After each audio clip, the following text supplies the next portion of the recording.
خوب عرض خدمت یہ ہے کہ آخری جو اس کا ٹاپک ہے آج کا، 2-4 منٹ بچے ہیں، تقیہ میں نماز اور روزے کا مسئلہ۔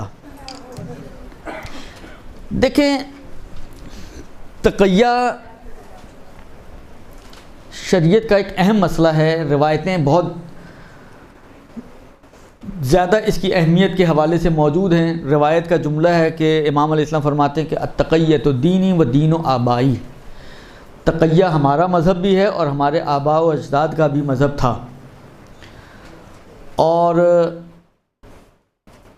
بھی بہت سی روایتیں ہیں جو تقیہ کی اہمیت کے بارے میں ہیں۔ تقیہ کی فقہا نے 2 قسمیں کی ہیں، ایک تقیہ خوفی ہے اور ایک تقیہ مداراتی ہے۔ خوف کے مورد میں تقیہ اور مدارات کے مورد میں تقیہ۔ خوف کے مورد میں تقیہ کا مطلب یہ ہے کہ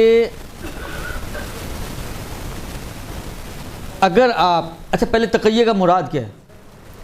تقیہ سے مراد یہ ہے کہ آپ اپنے عقیدے یا اعتقاد کے برخلاف کا اظہار کریں، اس نقصان سے بچنے کے لیے کہ جس نقصان کا خوف آپ کی جان یا آپ کی عزت یا آپ کے مال پر ہے۔ درست؟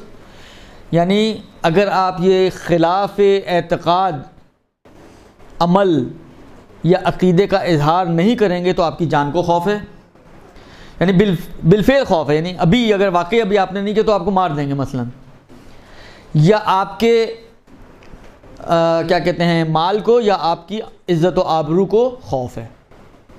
اس کو کہتے ہیں تقیہ خوفی، خوف کی وجہ سے تقیہ کرنا۔ اور کیونکہ حفظ نفس واجب ہے لہذا اس مورد میں تقیہ واجب ہو جاتا ہے اور آپ کے لیے ضروری ہو جاتا ہے کہ آپ نماز ہو یا روزہ ہو یا جو بھی چیز ہو اس کو اپنے عقیدے کے برخلاف، مثلا مخالفین کے عقیدے کے مطابق نماز کو انجام دیں، مثلا ہاتھ باندھ کے پڑھنی پڑ جائے، یا مثلا فرض کریں وضو میں مثلا آپ کو مسح کی بجائے دھونا پڑ جائے پیروں کو، یا جس طرح ہم مسح کرتے ہیں اور اہل سنت جس طرح مسح کرتے ہیں سر کا اس طریقے سے مسح کرنا پڑے، یہ سارے کام آپ کو کرنے پڑیں گے۔ اگر آپ کو یاد ہو ایک بہت ہی مشہور واقعہ علی ابن یقطین کا، 7ویں امام موسیٰ کاظم علیہ السلام کی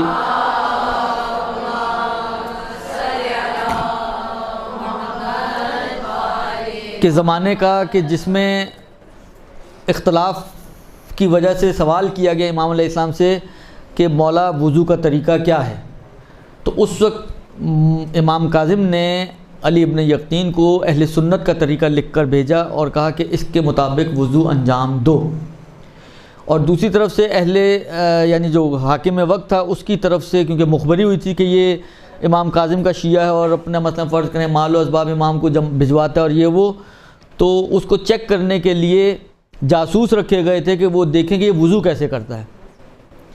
تو امام کے بتائے ہوئے طریقے کے مطابق وہ اہل سنت کے طریقے سے وضو کرتا رہا۔ جب وہ کنفرم ہو گیا ان لوگوں کہ یہ تو اپنے ہی آدمی ہیں اور وہ جو جاسوسی سلسلہ تھا وہ ختم کر دیا گیا، تو پھر امام کا خط اس کو دوبارہ ملا کہ آج کے بعد سے اپنا وضو اس طریقے سے انجام دو۔ تو خوف کے مورد میں جہاں پر جان کو خاص طور پہ خطرہ ہو وہاں پر واجب ہے کہ آپ جو ہے وہ نماز روزہ، مثلا تقیہ کی بنا پر آپ کو روزہ افطار کرنا پڑے وقت سے پہلے اہل سنت کے ساتھ، یا مثلا وضو کا جو میں نے مسئلہ عرض کیا تو وہ آپ کے لیے واجب ہو جائے گا، یا حتیٰ بغیر مہر کے نماز پڑھنا، ہاتھ باندھ کے نماز پڑھنا، یہ ساری چیزیں آپ کے لیے واجب ہو جائیں گی اگر خوف کی وجہ سے ہو، اگر خوف کی وجہ سے ہو۔ جی جان کا خوف، جان کا یا عزت کا، یا ایسا مال ہو کہ جو قابل اہمیت مال ہو، ہاں کوئی قابل توجہ مال ہو۔ اس کے مقابل میں ایک تقیہ ہے جو تقیہ مداراتی کہلاتا ہے۔ تقیہ مداراتی کا مطلب یہ ہے، جس طرح بعض فقہا نے اس کی تعریف اس طرح سے کی ہے کہ ابھی خوف نہیں ہے لیکن اگر آپ چھوڑتے رہیں گے تو آگے جا کے کہیں تدریجی طور پر آہستہ آپ کو کہیں نہ کہیں کوئی خطرہ لاحق ہو جائے گا۔ مدارات کے معنی ہوتے ہیں ہم آہنگی، یعنی مثلا مخالفین کے ساتھ جس طرح ایک نعرہ نہیں اتحاد بین المسلمین کا، یہ سمجھیں وہ والا تقیہ ہے۔ اتحاد بین المسلمین والا، کہ مثلا اہل سنت کے ساتھ مدارات کی خاطر، ان کے ساتھ مساوات کی خاطر، ان کے رنگ میں رنگے جانے کی خاطر مثلا اپنی بعض چیزوں کو ان کے عقیدے کے حساب سے آپ انجام دیں. جس طرح امام خمینی علیہ الرحمہ کا نظریہ تھا مکہ اور مدینہ کے بارے میں کہ وہاں پر آپ کارپٹ پہ سجدہ کر سکتے ہیں، وہ تقیہ مداراتی ہے. ایسا نہیں ہے کہ آپ یعنی کتنے لوگ کرتے ہیں سجدہ چھین لیتے ہیں، وہ ایک الگ مسئلہ ہے، لیکن بالآخر خوف تو نہیں جان کا. ایسا تو نہیں کہ پکڑا تو وہیں گردن اڑا دی، ایسا تو نہیں ہے. تو یہ جو تقیہ ہے یہ تقیہ مداراتی ہے. یا بعض اوقات مثلا ممکن ہے مثلا کوئٹہ تافتان کے راستے میں ہمیں اس قسم کا کوئی تقیہ کرنا پڑ جائے جو مداراتی ہو. بعض اوقات ممکن ہے خوفی ہو، لیکن بعض اوقات ممکن ہے مداراتی ہو، کہ خوف نہ ہو اتنا، بالآخر دوسرے لوگ بھی ہوں، لیکن آپ یہ کہ بالآخر چلیں ایک ہم آہنگی اور مساوات اور اتحاد بین المسلمین کی خاطر آپ یہ کام کر ڈالیں. تو اس تقیہ کو تقریباً یعنی اکثر فقہا نے نہیں مانا. ایک امام خمینی تھے جو کہتے تھے، قائل تھے اس کی کچھ حد تک، لیکن باقی فقہا نے نہیں مانا. اب میں نے آغا سیستانی کا ابھی ایک سوال پوچھا تھا، ان کے جواب میں صرف اتنا ہے کہ آغا سیستانی صرف نماز میں تقیہ مداراتی کو مانتے ہیں، باقی چیزوں میں نہیں مانتے.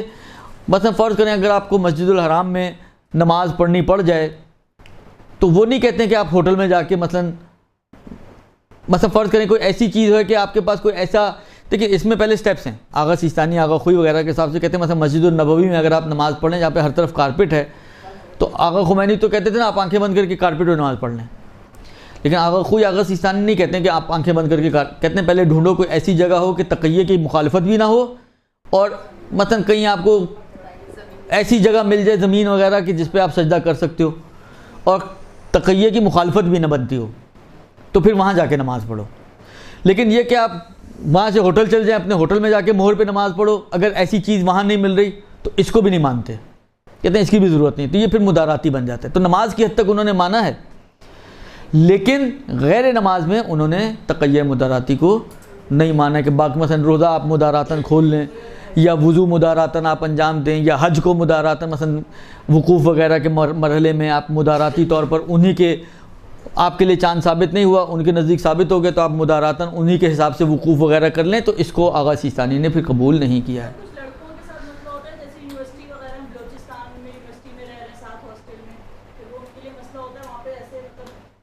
اب وہی دیکھنا پڑے گا نا کہ آیا واقعی جان کا خوف ہے یا نہیں ہے. اگر خوف ہے تو نہیں، تو پھر نہیں ہے. دیگر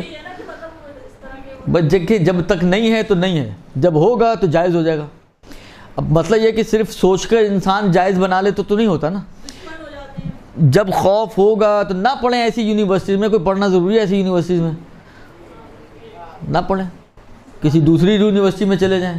ایک یونیورسٹی تو نہیں ہے پاکستان میں. خلاصہ یہ کہ بہرحال دیکھیں، یہ میں نے بول تو دیا ہے، بولنا آسان ہوتا ہے ہمیشہ، یہ یاد رکھیں آپ.